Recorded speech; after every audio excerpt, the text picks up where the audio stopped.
Yves Retter, merci d'être venu au Forum des enseignants innovants. On est vraiment très flattés de vous accueillir. Vous avez publié récemment une étude qui est tout à fait nouvelle parce que vous avez démontré l'efficacité des écoles Freinet de Mons-en-Barœul. Alors, est-ce que vraiment les écoles de Freinet de Mons-en-Barœul sont efficaces? Alors déjà, merci de m'accueillir. Première chose. Deuxième chose, effectivement, on a mené une étude sur plus de 5 ans sur le groupe scolaire de Mons-en-Barœul. C'est la première étude de cette ampleur menée en France sur une pédagogie alternative. On a étudié une multiplicité de dimensions. À l'issue de ça, ce qu'on peut dire, c'est que c'est efficace tel que c'est pratiqué à Mons-en-Barœul, puisque beaucoup de gens peuvent se revendiquer de la pédagogie Freinet sans forcément la pratiquer de la même manière. Et c'est d'autant plus intéressant que c'est efficace dans un milieu qui est très populaire. Alors maintenant, reste deux questions.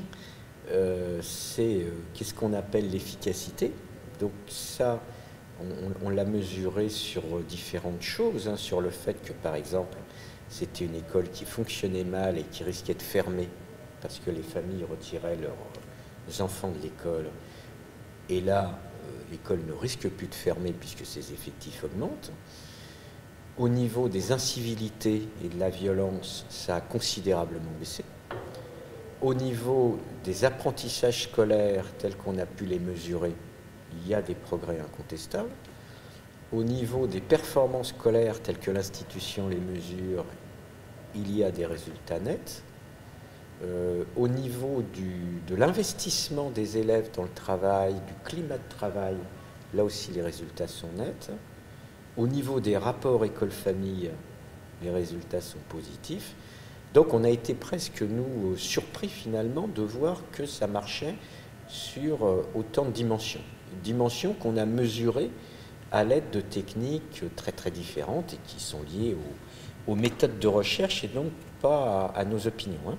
Alors maintenant, quand même, une dernière modélisation, ça ne veut pas dire qu'il n'y ait absolument pas de problème, ça ne veut pas dire que ce soit miraculeux, ça veut simplement dire que voilà, au bout de 5 ans, on mesure des effets indéniablement positifs dans des milieux où d'habitude on a l'impression que rien ne peut tellement marcher et que tout va à volo.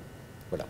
Alors, est-ce qu'on peut avoir dans cette évaluation, qui est tout à fait unique et originale, est-ce qu'on peut avoir la part de ce qui revient aux théories Freinet et la part de ce qui revient de l'engagement d'enseignants qui vraiment accompagnent les élèves?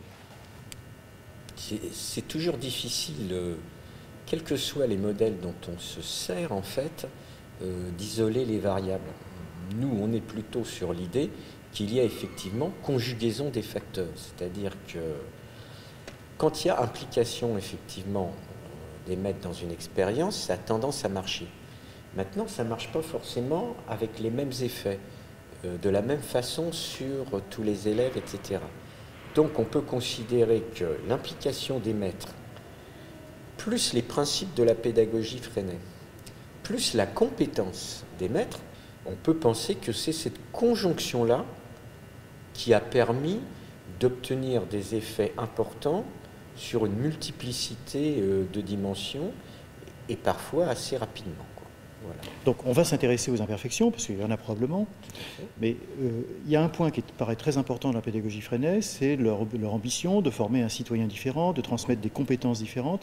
Est-ce que les élèves des écoles de Mons-en-Barœul ont des compétences supplémentaires aux élèves des écoles ordinaires? Oui, certaines compétences qui sont plus développées qu'ailleurs, parce que l'accent est porté dessus. Par exemple, en termes d'organisation du travail. Et c'est quelque chose qui leur sert notamment dans le passage au collège. En termes de coopération, puisque cette pédagogie est basée sur la coopération et l'entraide plutôt que sur la compétition. En termes d'esprit critique. Donc là, il y a effectivement toute une série de différences où on voit que c'est plus marqué chez eux que chez des élèves qui viennent d'autres pédagogies ou d'autres établissements. Alors maintenant, ce que vous dites est intéressant, parce que c'est vrai que cette pédagogie s'articule sur une conception du citoyen, et s'articule aussi, quelque part, sur une tradition philosophico-pédagogico-politique, etc. Et du coup, on peut se demander de quelle manière ceci va être transmis du côté des jeunes qui arrivent dans la pédagogie Freinet, et si déconnectés de cet arrière-plan, hein, qui était aussi une forme de relation avec le mouvement ouvrier, avec les forces progressistes, avec les forces de gauche, si du coup ça pourra fonctionner exactement de la même manière. Voilà, c'est au moins ça, une interrogation pour l'avenir, quelque chose que je trouve assez intéressant, et ben, j'espère que d'autres regarderont ça à l'avenir. Alors, ces écoliers, est-ce qu'ils sont vraiment adaptables au collège ordinaire? Par exemple, j'ai entendu qu'ils avaient un sens critique. Oui. Voilà une qualité qui n'est pas forcément recherchée par les enseignants du collège. Je crois que vous avez mauvais esprit, ça va vous jouer des tours dans la période actuelle. Ça. Alors, c'est quelque chose qu'on a étudié, parce qu'effectivement, nombre de discours sur les pédagogies alternatives consistent à dire c'est bien, mais ces élèves, quand ils changent de milieu, ça ne marche plus. Alors, bon. Alors, il y a au moins une première chose qu'on peut dire, c'est que ça interroge du coup sur les fonctionnements du collège. Hein. On peut se demander si c'est si bien que ça. Alors, on voulait voir effectivement s'ils allaient s'effondrer ou pas au collège, comme c'est dit. Les résultats de nos travaux montrent que ce n'est pas le cas. Alors, très concrètement, il n'y a pas de, comment dirais-je, il n'y a pas de chute ou d'essor ou de choses comme ça, c'est-à-dire que ceux qui tournent bien à l'école primaire continuent à s'en sortir assez bien au lycée, ceux qui s'en sortaient, juste même chose, etc. C'est-à-dire qu'on n'a pas de rupture. Alors, on a les mêmes phénomènes d'inquiétude, de perturbation avec l'entrée au collège qu'on a avec les élèves des autres écoles primaires, puisqu'on sait qu'effectivement, pour les écoliers, c'est quelque chose de très dur et de très inquiétant que ce passage école primaire-collège.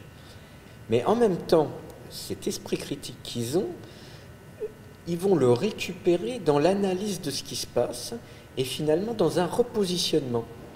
Ça fonctionne comme ça, donc différemment de l'école où on était. C'est pas forcément exaltant, mais il va falloir qu'on s'y adapte, etc. Donc il y a une capacité là d'analyse qui est intéressante. Hein. Et somme toute, ils arrivent à s'y adapter comme les autres élèves.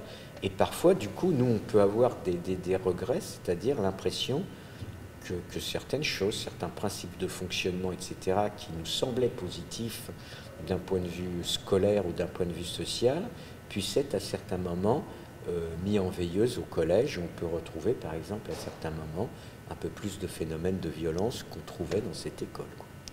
Je vais continuer avec le mauvais esprit. On a, avec votre travail, une étude qui est tout à fait unique sur l'efficacité d'une pédagogie. Comment se fait-il que ce travail-là ne soit pas repris nationalement?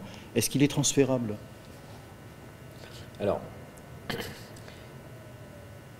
c'est un exemple à la fois unique. J'aimerais attirer votre attention sur le fait qu'on avait au sein du labo quelqu'un qui s'appelle Francis Ruellan et qui avait fait de très belles études tout au long de sa thèse sur la pédagogie du projet aussi, pour montrer les intérêts. Alors, qu'est-ce qui fait que ce n'est pas repris je dirais volontiers que c'est une question qui pourrait être posée au ministre de l'Éducation nationale. C'est d'autant plus interrogeant que, somme toute, cette école obtient des résultats sans plus de moyens, là où les fonctionnements classiques n'en obtiennent pas particulièrement. Donc, d'un point de vue pragmatique, du point de vue efficacité, c'est bien. Et puis, ça correspond finalement, très curieusement, pour ce qui est en marge, à des principes que semble défendre l'institution éducation nationale depuis des décennies. C'est-à-dire rendre l'élève autonome, le doter d'un esprit critique, faire en sorte qu'il rentre lui-même dans ses apprentissages, etc.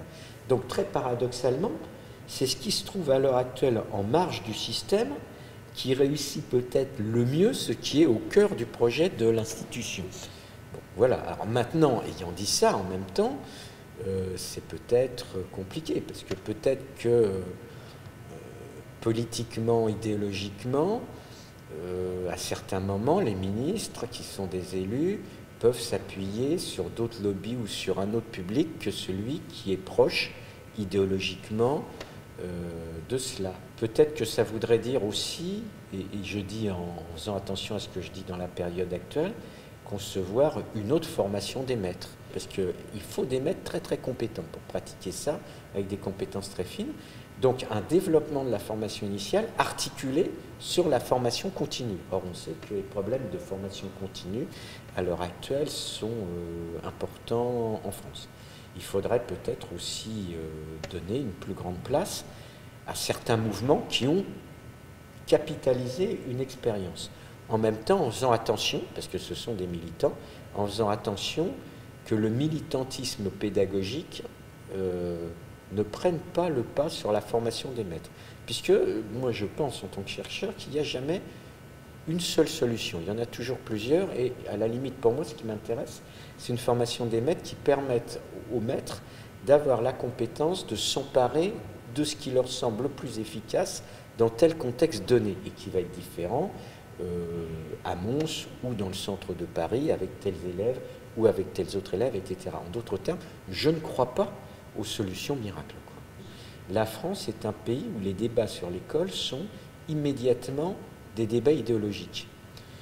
On le voit d'ailleurs dès qu'on parle de lecture, dès qu'on parle d'orthographe, tout ça. Donc ça veut dire qu'on ne peut pas débattre sereinement et sur pièce de l'éducation et de ses réformes.